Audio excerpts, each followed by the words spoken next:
ایک ریڑھی پر بورڈ پر لکھا تھا، میری بوڑھی ماں فالج زدہ ہے، مجھے تھوڑی دیر بعد انہیں کھانا دینا ہوتا ہے۔ آپ خود فروٹ تول لیں اور پیسے ریگزین کے گتے کے نیچے رکھ دیجئے، ریٹ لکھے ہوئے ہیں، اور اگر آپ کے پاس پیسے نہ ہوں تو میری طرف سے لے لینا اجازت ہے۔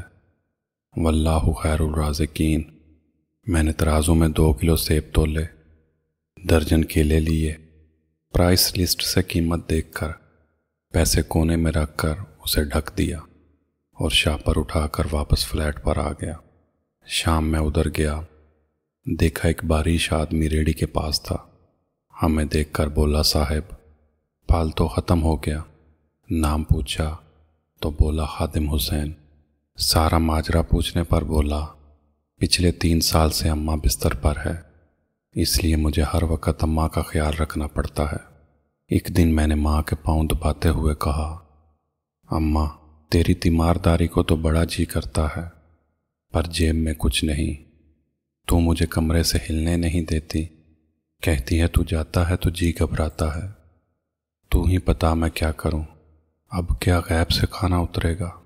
یہ سن کر اماں نے جھریوں والا چہرہ اٹھایا، اپنے کمزور ہاتھوں کا پیالہ بنایا اور نہ جانے رب العالمین سے کیا بات کی۔ پھر بولی، تو ریڑھی وہیں چھوڑ کر آیا کر، تیرا رزق تجھے اسی کمرے میں بیٹھ کر ملے گا۔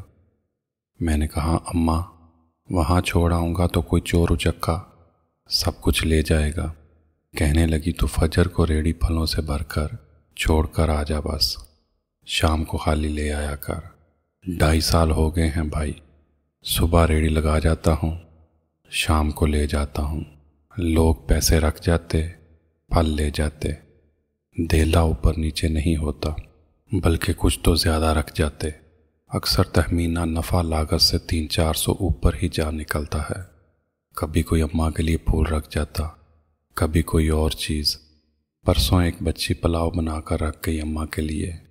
ایک ڈاکٹر کا گزر ہوا، وہ اپنا کارڈ چھوڑ گیا، پشت پہ لکھ گیا، انکل اماں کی طبیعت نہ سنبھلے تو مجھے فون کرنا۔ کسی حاجی صاحب کا گزر ہوا تو اجوا کھجور کا پیکٹ چھوڑ گیا۔ کوئی فروٹ لیتے ہوئے اماں کے لیے سوٹ رکھ گیا۔ روزانہ ایسا کچھ نہ کچھ میرے رزق کے ساتھ موجود ہوتا ہے۔ نہ اماں ہلنے دیتی ہے، نہ اللہ رکنے دیتا ہے۔